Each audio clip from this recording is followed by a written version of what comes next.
ಬ್ಯಾಂಕೇತರ ಹಣಕಾಸು ಸಂಸ್ಥೆಗಳ ಸಾಲ ವಸೂಲಾತಿ ಪ್ರಕ್ರಿಯೆ ನ್ಯಾಯಯುತ, ಸಹಾನುಭೂತಿ ಹಾಗೂ ಗೌರವಯುತವಾಗಿ ನಡೆಯಬೇಕು. ಆರ್ಬಿಐನ ನ್ಯಾಯಯುತ ಸಂಹಿತೆಗೆ ಕಟ್ಟುನಿಟ್ಟಾಗಿ ಹೊಂದಿಕೆಯಾಗಬೇಕು ಎಂದು ಕೇಂದ್ರ ಹಣಕಾಸು ಸಚಿವೆ ನಿರ್ಮಲಾ ಸೀತಾರಾಮನ್ ಹೇಳಿದ್ದಾರೆ. ದೆಹಲಿಯಲ್ಲಿ ಎನ್ಬಿಎಫ್ಸಿ ಸಂವಾದ ಕಾರ್ಯಕ್ರಮದಲ್ಲಿ ಪಾಲ್ಗೊಂಡು ಮಾತನಾಡಿದ ಅವರು, ವಿತ್ತೀಯ ಸೇರ್ಪಡೆಯನ್ನು ಆರ್ಥಿಕ ಶೋಷಣೆಗೆ ನೆಪವಾಗಿ ಬಳಸುವುದಿಲ್ಲ. ಸಾಲ ನೀಡಿಕೆ ಗ್ರಾಹಕರ ನಿಜವಾದ ಅಗತ್ಯಗಳು ಹಾಗೂ ಮರುಪಾವತಿ ಸಾಮರ್ಥ್ಯವನ್ನು ಆಧರಿಸಬೇಕು ಎಂದು ಹೇಳಿದರು.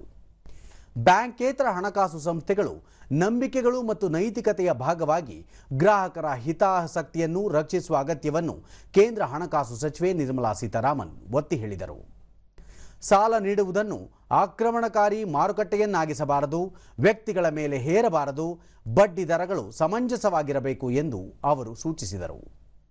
ಬ್ಯಾಂಕೇತರ ಹಣಕಾಸು ಕಂಪನಿಗಳು ಮಾದರಿ ಸ್ಥಿರವಾಗುತ್ತಿದ್ದಂತೆಯೇ ಅಪಾಯ ನಿರ್ವಹಣೆಯ ಬಗ್ಗೆಯೂ ಗಮನ ಹರಿಸಬೇಕಿದೆ ಎಂದು ಕಿವಿಮಾತು ಹೇಳಿದರು.